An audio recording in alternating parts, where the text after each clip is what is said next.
O'Reilly.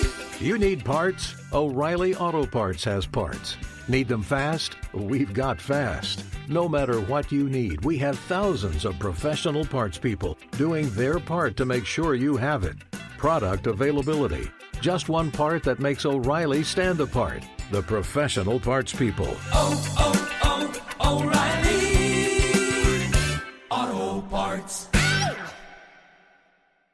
Outdoor adventure won't wait for engine problems. Things like hard starts, rough performance, and lost fuel economy are often caused by fuel gum and varnish buildup. Seafoam can help your engine run better and last longer. Simply pour a can in your gas tank. Hunters and anglers rely on Seafoam to keep their engines running the way it should the entire season. Pick up a can of Seafoam today at your local auto parts store or visit seafoamworks.com to learn more. There's nothing like snook hook sets at dawn or catching a tarpon in the moonlight. Find your next fishing trip made easy on fishingbooker.com and experience the magic of the Sunshine State or any other destination on your fishing bucket list. Book a blue water adventure in search of sailfish or go snapper fishing with the kids. With over 6,000 captains and trips to choose from, planning your next one just got a whole lot easier. Download the Fishing Booker app on the Google Play or App Store or visit them online at fishingbooker.com to book your trip today.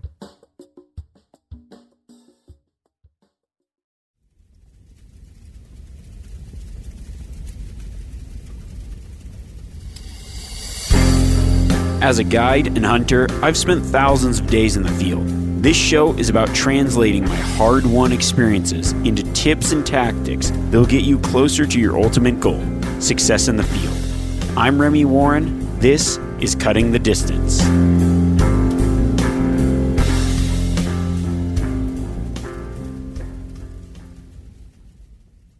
Welcome back, everyone. It is finally September. And if you're like me, you've been thinking about these days since the beginning of March, when we first heard about this thing called COVID, and you're like, well, but we got elk hunting in September. That elk hunting is finally here. Over the last couple weeks, a few weeks, about a month, I've been going over some of my favorite elk tactics, especially a lot of calling as far as escalating the challenge with a bull, and then creating a party with cow elk, and then using decoys. And I kind of realized that we've got a pretty extensive library going of some really great elk hunting tactics that I'm not necessarily sure are shared very many other places. And these are things that I've found through the years really work. So what I want to do is we're going to go back and I'm going to pull out some of the highlights of things that I've found in past episodes and give you one final just compilation of incredible elk tips. So between the last stuff and this stuff, you should be well on your way to harvesting a bull elk this September.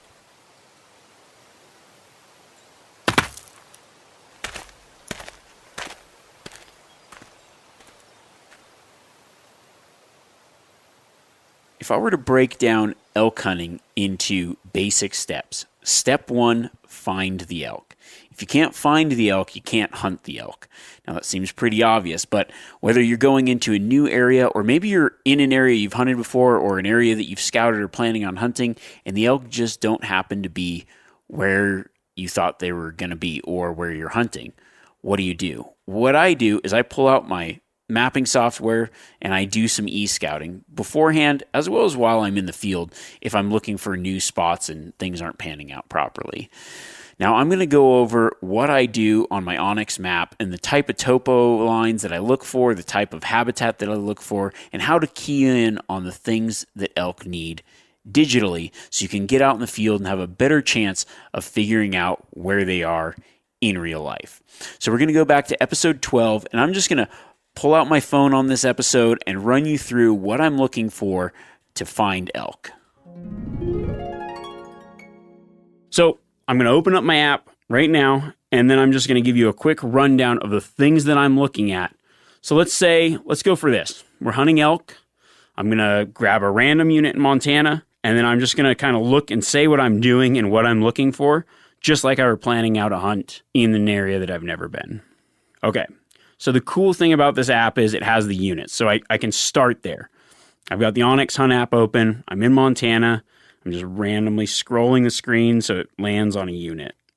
I won't tell you what unit because I'll probably end up giving someone's secret spot away.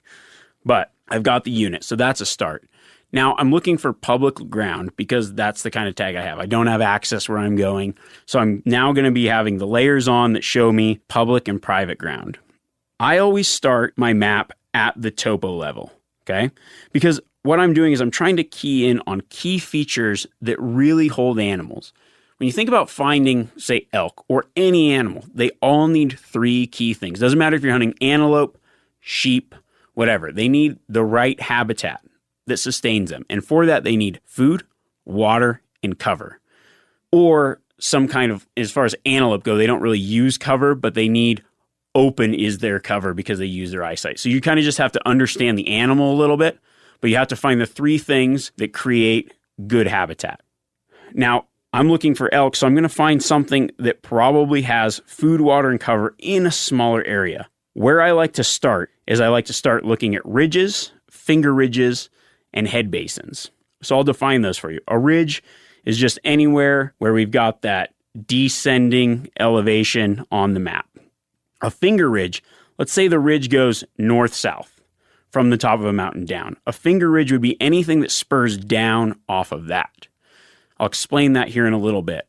Because the reason I'm looking for those finger ridges and ridges is what they do is they provide multiple areas for microhabitats.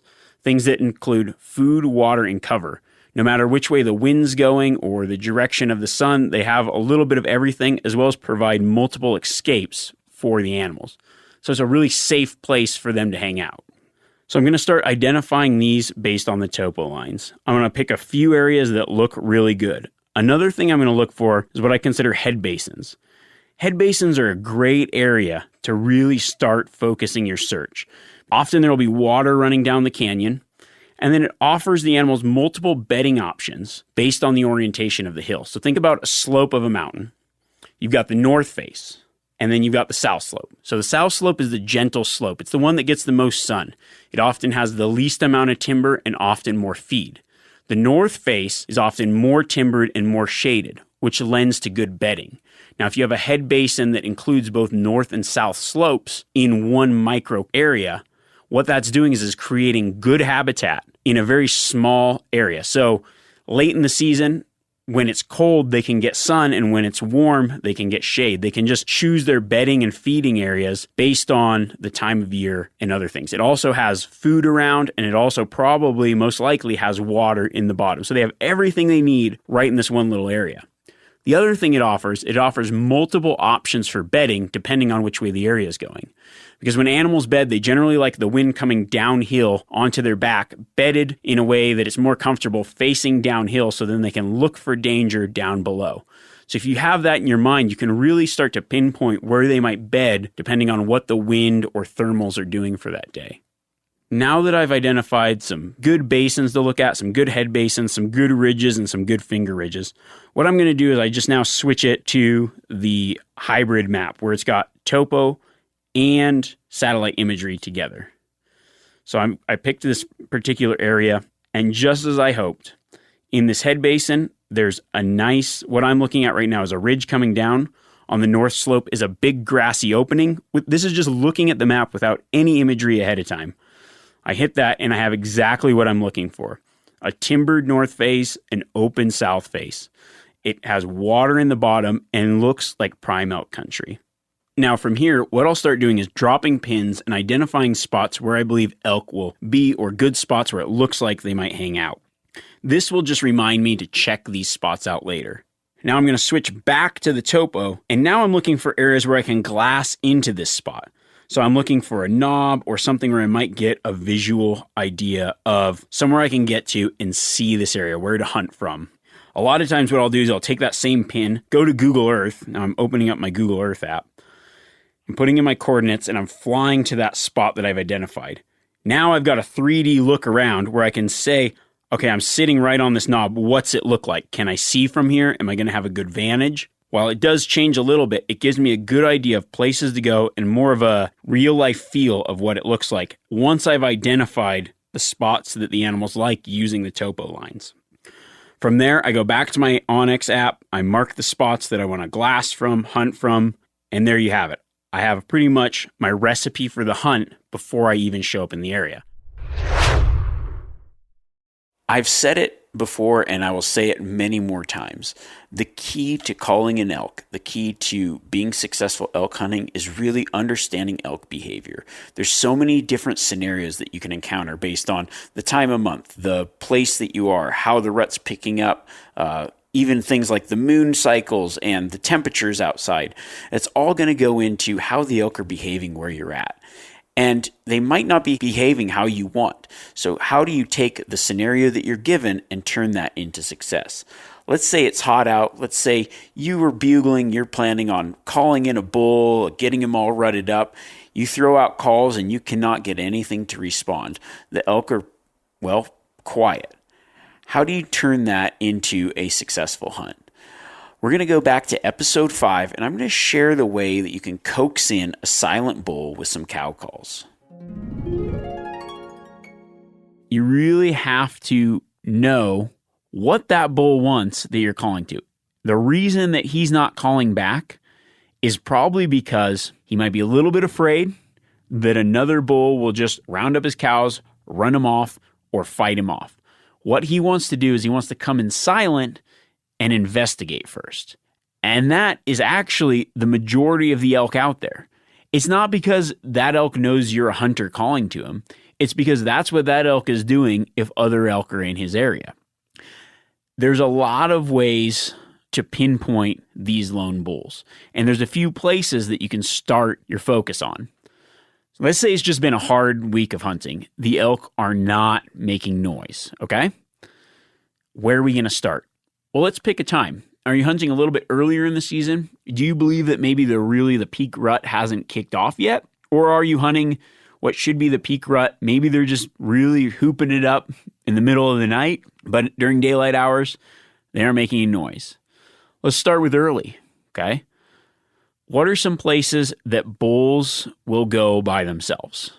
One of them is wallows. Now, in areas where a lot of water, yeah, you might be able to sit a wallow, but he may not hit that wallow when you want. Because you got to understand, what is a wallow? Well, a wallow is essentially a perfume factory for a bull elk during the rut. What they do is they urinate in that water.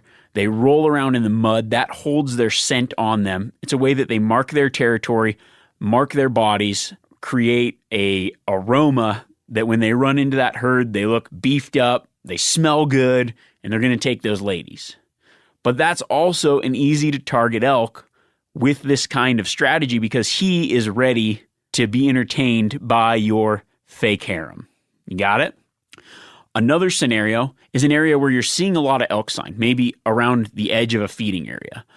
If you're hunting more timbered country, these open pockets, these open meadows are probably going to be the spots that the elk are going to be coming out at night.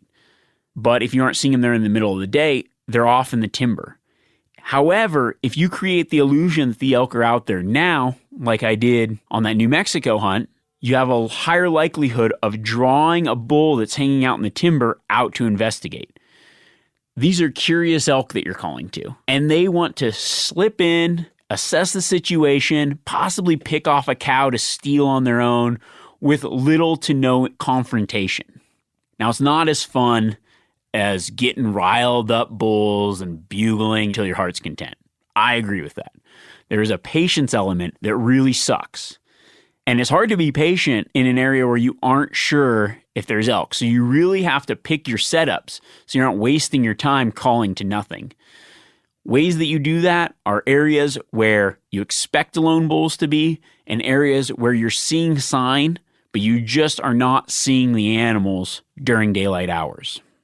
Another great spot to start calling to these lone bulls is areas where you smell elk. Use your nose to identify the location. That means that they're within an earshot oftentimes, but you might not be able to suss exactly where they are. It's always better to try to get them to come to you than blindly go into cover looking for them. So that's another great setup. And then the best setup is if you spot a lone bull moving on his own, that's the time to employ this tactic. Get to where he's going, create that cow sound, and then draw him in. Those are the bulls that draw in on a string because you've visually seen them. Maybe you lose them in the timber, but you can create this illusion of a harem of cows to draw them in. So now that we've covered the where to call, let's talk about the how. Let's set the scene. You are going to create a herd of elk. Now, I like to start a couple different ways. The first scenario is if bulls aren't making noise, I like to let them think that, hey, we're just a bunch of ladies looking for a lover. There's no bull here, just a bunch of cows hanging out. And I start by throwing out cow chatter. Now, cows will talk throughout the day, a lot of times as they're moving, and then also even when they're just bedded up. So if I find an area that looks good, I'm going to create the illusion of elk moving into the area and then set up in almost a bedding type scenario. Because it's going to take a while for that elk to come in, and you need to make sure that you're there long enough for him to slip in before he figures out what's going on and leaves. And you don't want to leave before he has time to get there. Like in that story where I took the nap and then the elk just walked right to me. I gave it ample time that I probably would not have done had I just gotten patient like I normally do and walked off and tried another spot. So I like to create the illusion of elk moving into an area, talking to each other. That's just basic mews. It's not a lot of activity. It's just a lot of mew, mew, back and forth. I got a little call here. I'll just give you a few examples. And this is going to be, you're going to do this while walking in. And then you're going to set up elk talking throughout the day. Maybe give it a few hours if you really think that this is where a bull should be and you don't really have any better options. Nothing's making noise and you're in an area where you can't really glass it. This is a great setup in mornings and evenings, especially on the edge of, say, a feeding area or moving into a bedding area near where wallows will be. So here's going to be the first example. We're just walking in, we're moving along, and we're just a couple of elk talking to each other.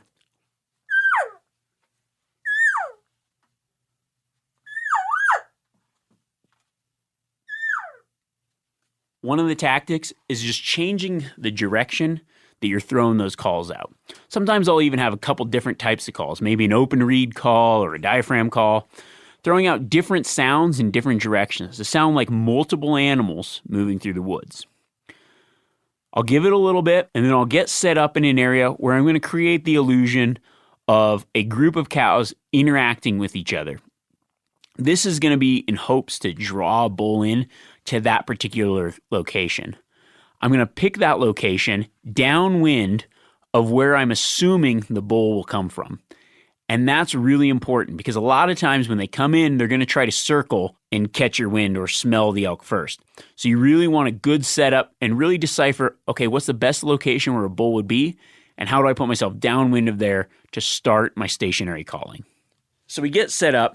And what I like to do is I like to throw out a few more aggressive, what I would consider the aggressive side of cow calls. Something like cows talking, but also maybe a lead cow barking directions or even an estrus whine, a little bit longer, more drawn out cow call, because that can get the bull a little more curious. Another thing that I will throw out, aside from cow calls, is even just short spike bugles. Something that just kind of says, wonder what the hell's going on over there. But not so much that thinks, I don't really want to deal with that right now.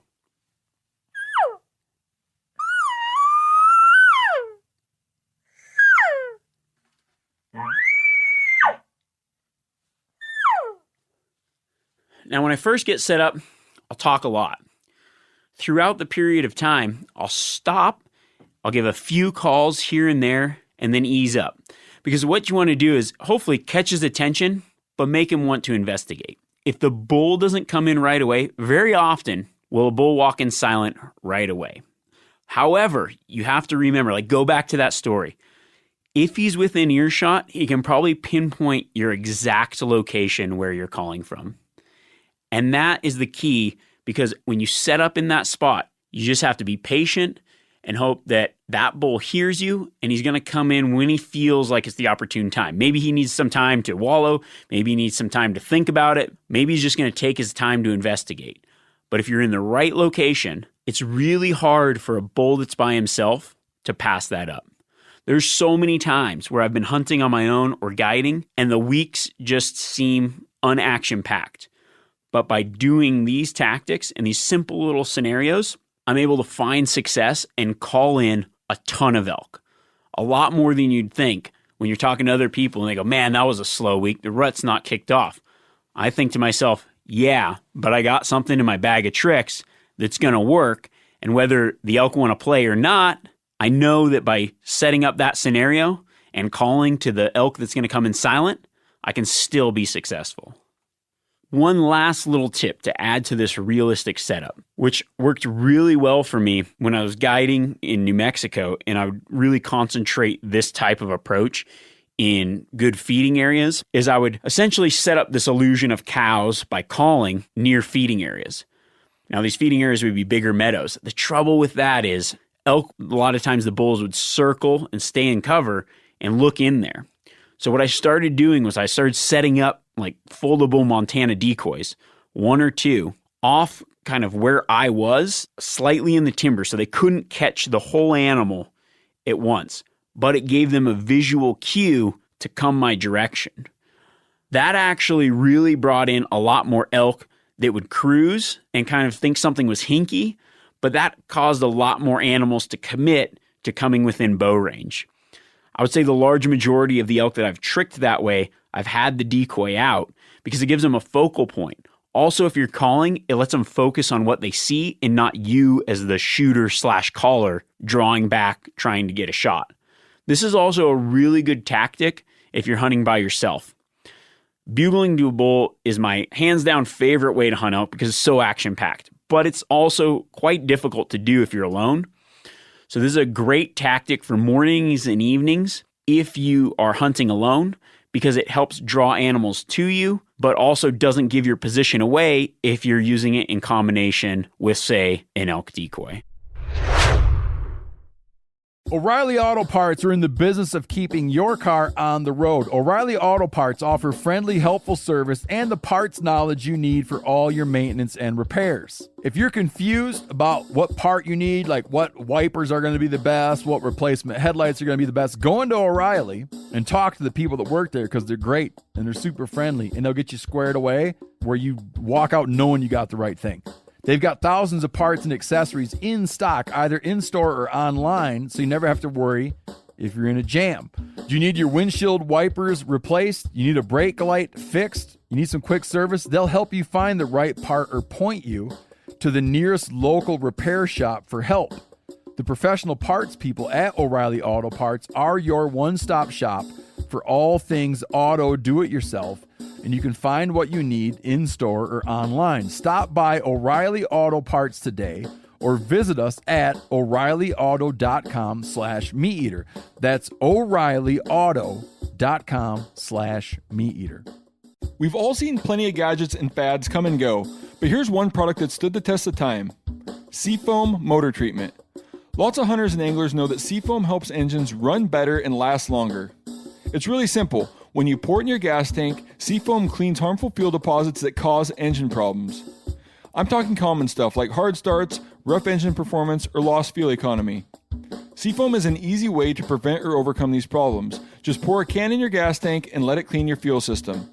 You probably know someone who has used a can of Seafoam to get their truck or boat going again. People everywhere rely on Seafoam to keep their trucks, boats, and small engines running the way that they should the entire season. Help your engine run better and last longer. Pick up a can of Seafoam today at your local auto parts store or visit seafoamworks.com to learn more. You ever get that feeling you're stuck inside staring at screens and a primal urge kicks in? You crave wide open spaces, fresh air, the chance to connect with the land? Well, maybe it's time to find your own piece of the wild, but searching for property can be a maze. That's where Land.com comes in. They got millions of listings across the country, from mountain ranches to hidden fishing holes. Their search tools are like a seasoned guide helping you narrow down what you want. Land.com isn't just about buying and selling. It's about finding a place to hunt, fish, explore, or simply sit by a campfire and listen to the crickets. So head over to Land.com today to turn one day into today, because trust me, there's nothing quite like the feeling of standing on your own piece of earth. The next scenario is one that I'm pretty sure you will encounter this fall if you get into a herd of elk. It goes something like this. You call, bull calls back, everything seems good. Now the bull's rounded up his cows and is heading the other way. Where many people might think they did something wrong, I'm here to tell you you did something right. We're going to go back to episode 4, and I'm going to teach you how to dog an elk and stay persistent to draw that bull in after he's rounded up his cows and headed out. I would classify the tactic of bulldogging as this. It's where you persist on a bull to the point where he has no other option but to turn around and fight. And that's what you want. So how do you get to that point? It's in the technique and the tactics of calling. It takes two things. It takes the right setup and, I would say the most important, some physical stamina. The reason that I would stay in shape for elk hunting is because of this tactic. Because it is so successful that if you can pull it off, you pull it off regularly. So let's set up the scenario. The end game where most bulls turn around and fight is what you're reaching for. That happens as you gain the dominant position over that bull, which sees himself as a dominant bull. Where does that happen? When you actually gain elevation over the elk. So what I like to do is I like to push the elk uphill, and I would say 7 out of 10 times I can get that bull. If I've kept up, it's probably more like 9 out of 10 times. I can get that bull to turn around and come in once he's crested the top and I am above him within 200 yards. Now you think, well, I could never catch up to elk. But it isn't that. He's moving that whole herd of elk. Those cows don't really give a rat's ass. They don't want to be pushed around. Half those cows are going to be feeding. They're going to be stopping. I've even seen cows get over the top and lay down because he's just maintaining that herd and trying to assert his dominance in a group of elk that is mostly matriarchal, except for during the rut. Like he's running the roost right now, but those cows really know that they run the ship 90% of the year. So even though he's pushing them away, a lot of those cows are dawdling, they're doing their thing. He's not really trying to make them run away from you. He's just trying to say, look, I'm in charge right now. And so it gives you the opportunity to get into that bull's head through the calling, and also gives you the opportunity with the right amount of physical exertion to catch up and give yourself that scenario where he drops over the ridge and you're now on the top, which is where he's probably going to turn around and chase you. So in order for the setup to work, you need a downhill wind, and you want to start calling below the bull. A lot of times you'll find that if you're below an elk calling and he is a dominant elk, he will actually call a lot back to you, but he won't actually come into you most of the time. There's the occasional time they do. But when you get that dominant bull on the move and then get above him, it pisses him off.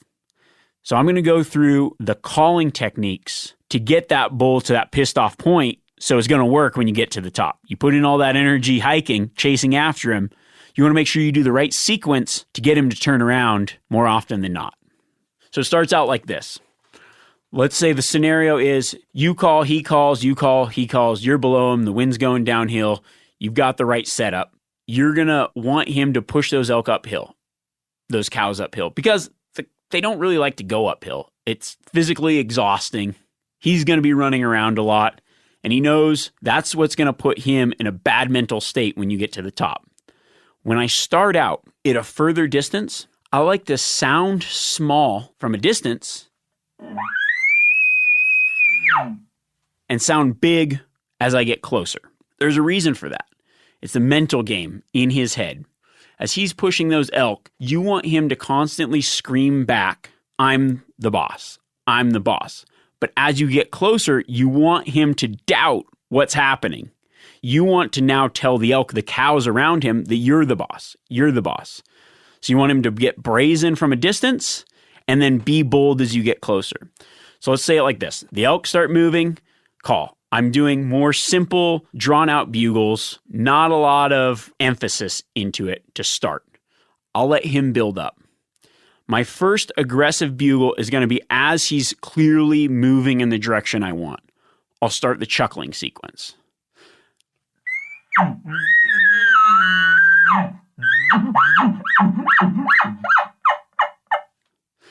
Your hope is, and it will probably happen, is that bull starts chuckling back.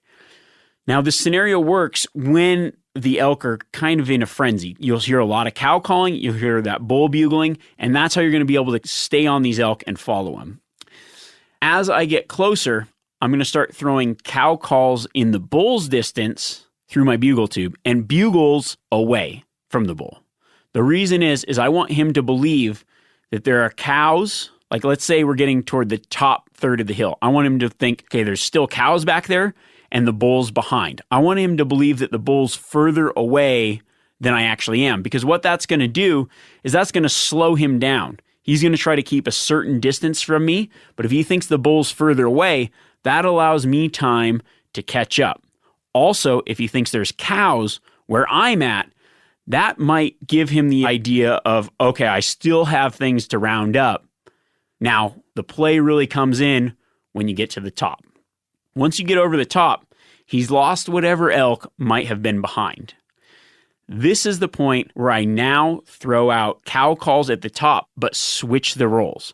I throw the cow calls back behind me, so he thinks the cows are further away. My first bugle over the top is going to be the meanest, hardest bugle I can do. I'm talking a type of bugle that when you blow through the bugle tube, it's like someone kicked you in the nuts. If you don't have nuts, it's like you're kicking someone else in the nuts. The reason is because you want him to believe that now this bull is between him and his cows. He has the upper hand by being above him, and he is pissed and claiming that herd. Any bull in his right mind that doesn't want to lose his cows is now going to turn around and try to push you off or fight this other intruder off. You're at the top of the hill and you're just going to give, it doesn't even matter what really the call sounds like at the top as long as it sounds pissed. Like elk feel that feeling. So I'm going to throw the cow calls back behind me, and then I'm just going to let out just something, throw in some voice inflections and just sound angry. I mean, by this point, the real bull's throat might be cracking. He's going to sound weird. It's okay. It doesn't matter. Just sound angry.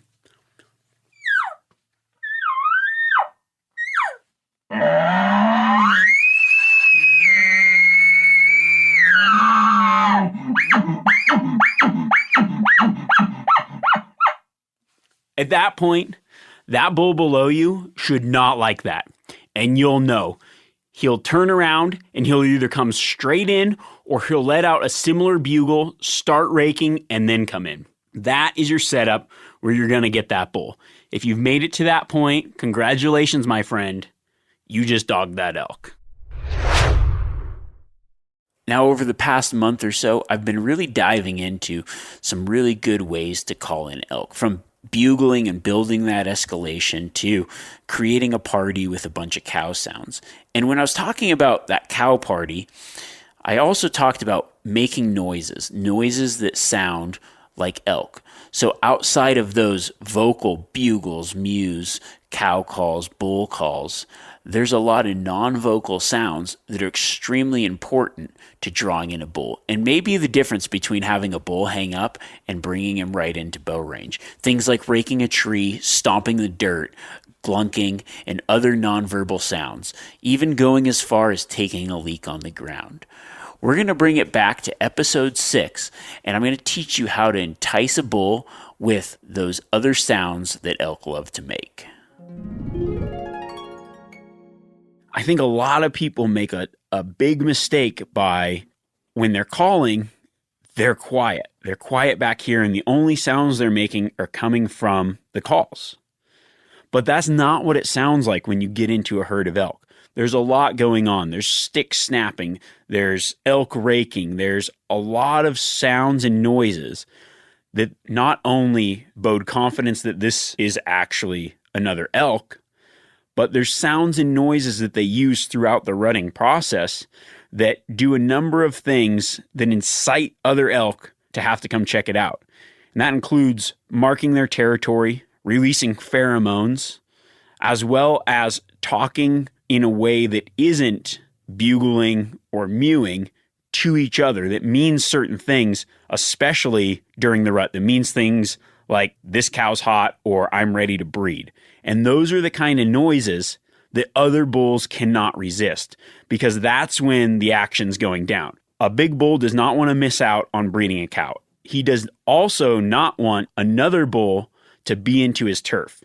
He wants to think that this is his zone, these are his cows, everything is owned by him, and all intruders should be beat up. That's what you want, because that's what's going to draw that bull in that extra distance. If you're bow hunting in some thicker stuff, you might need to get that bull to come within 10 yards of your shooter just to even be able to see it. And that's a lot of times the difference between being successful or just getting a bull to hold up 20 yards away.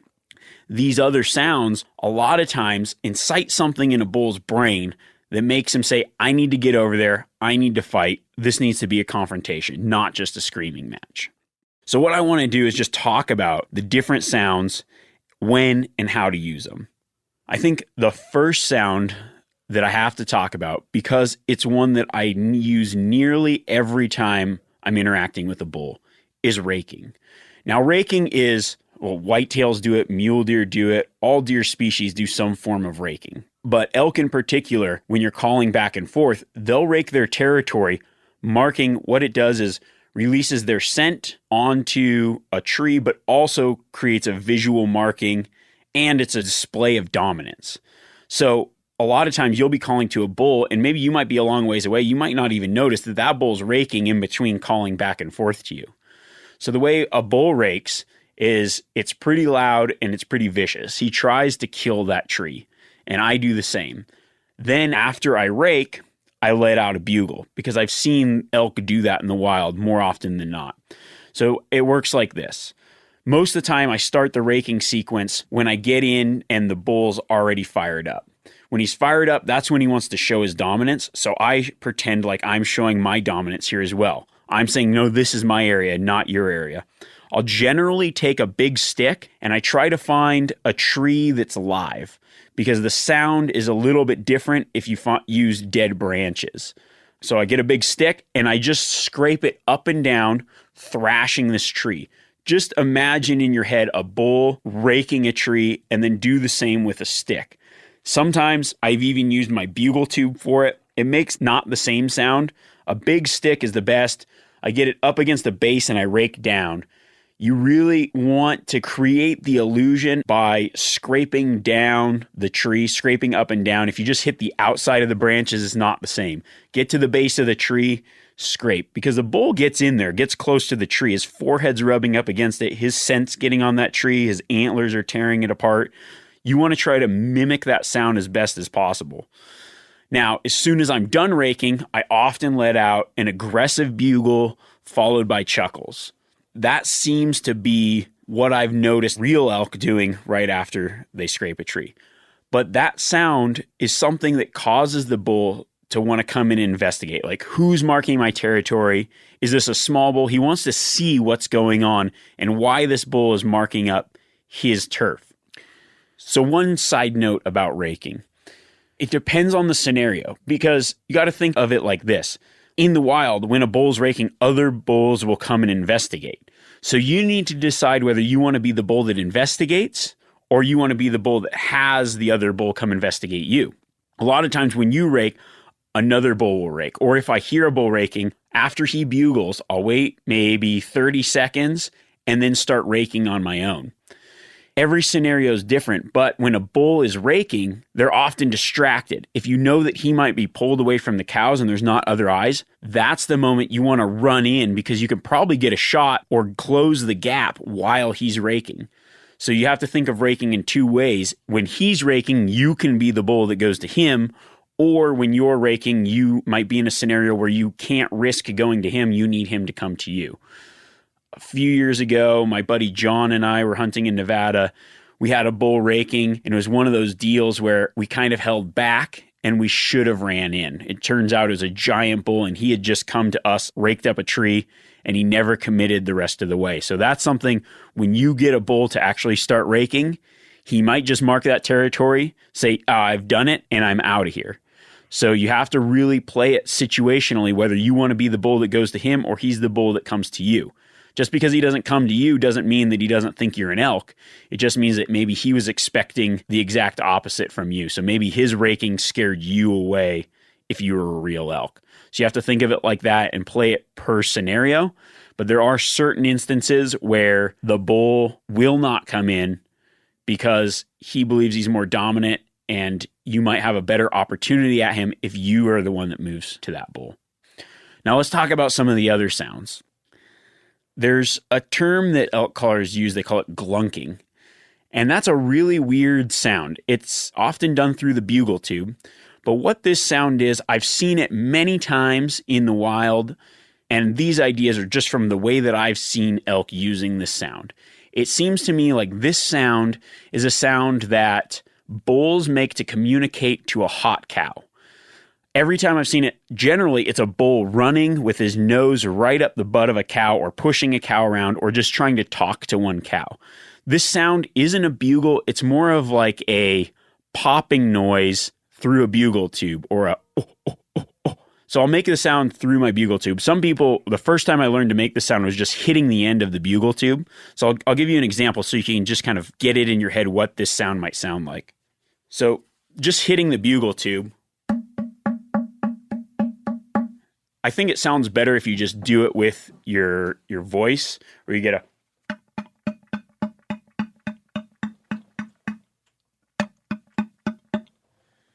when I've seen that sound, that generally means that a bull has a hot cow. Now, if you do that sound in a herd where a bull won't commit, he's going to run in, because when a cow gets hot, he wants to be in on that action, and he's going to push whatever's on that cow away. That sound really works well when they're fired up, and he believes that there's a hot cow in the area. Now, another sound that I hear a lot is just a heavy breathing. It's more of, I'm here, I'm dominant, and I don't even need to bugle at you. You're a bitch. This is I don't even know if there's a name for this sound, but I've heard it a lot of times. It's a breathing sound that raises the hair on the back of your neck, and often happens when a bull is within 30 yards. Doing this sound back really establishes your dominance and is a good way to get that bull to try to commit. So this is more of a heavy breathing noise where he's just pissed off and breathing hard. It's like glunking, but to a bull, not to a cow.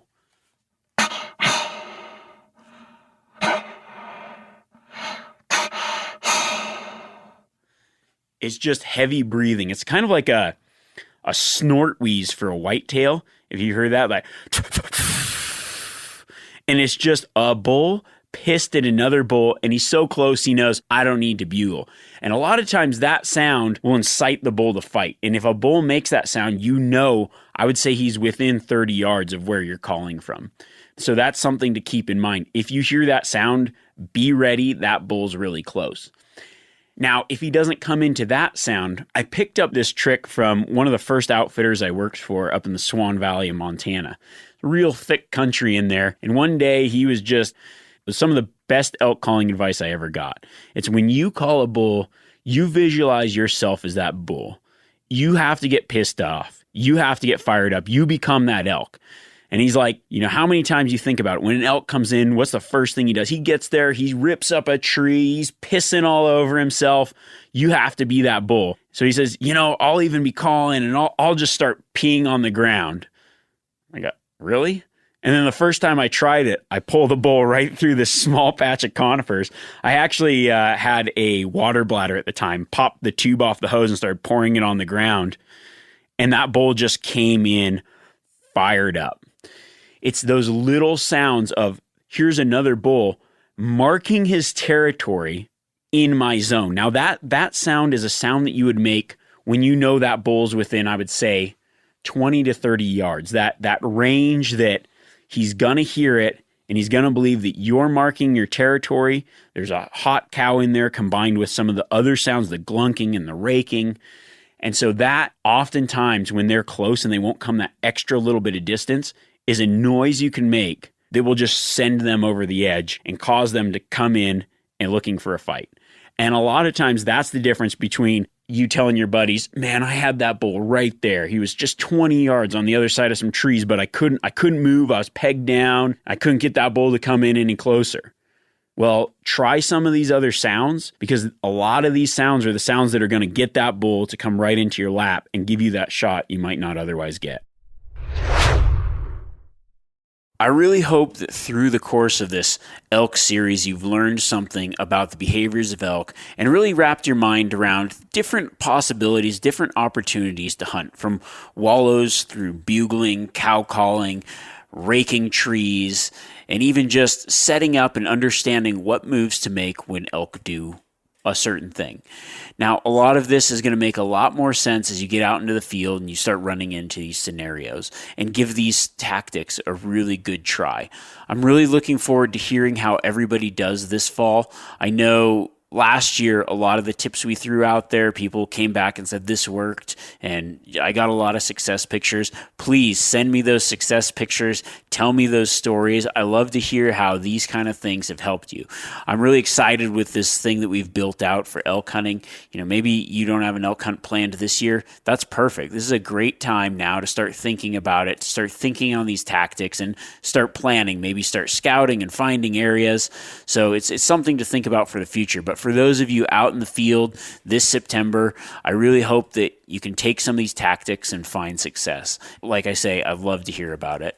Also, if you think about it, give us a great rating on whatever podcast app you listen to. Feel free to share this with your friends, as well as subscribe if you aren't already a subscriber. I really appreciate that. I think that throughout the course of this hunting season, there's going to be a lot more stuff that you find useful.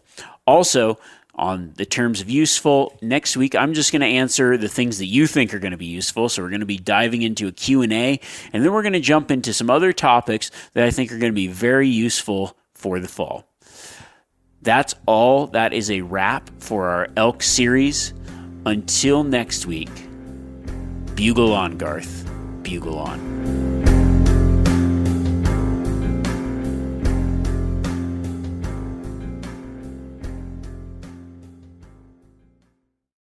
Outdoor adventure won't wait for engine problems. Things like hard starts, rough performance, and lost fuel economy are often caused by fuel gum and varnish buildup. Seafoam can help your engine run better and last longer. Simply pour a can in your gas tank. Hunters and anglers rely on Seafoam to keep their engines running the way it should the entire season. Pick up a can of Seafoam today at your local auto parts store or visit seafoamworks.com to learn more. You ever get that feeling the walls closing in, the concrete jungle suffocating you? You crave some wide open spaces, the chance to connect with nature, maybe in a spot all your own. Well, head over to land.com. They've got ranches, forests, mountains, streams, you name it. Search by acreage. You can search by location. You can search by the kind of hunting and fishing you're dreaming of. Land.com. It is where the adventure begins.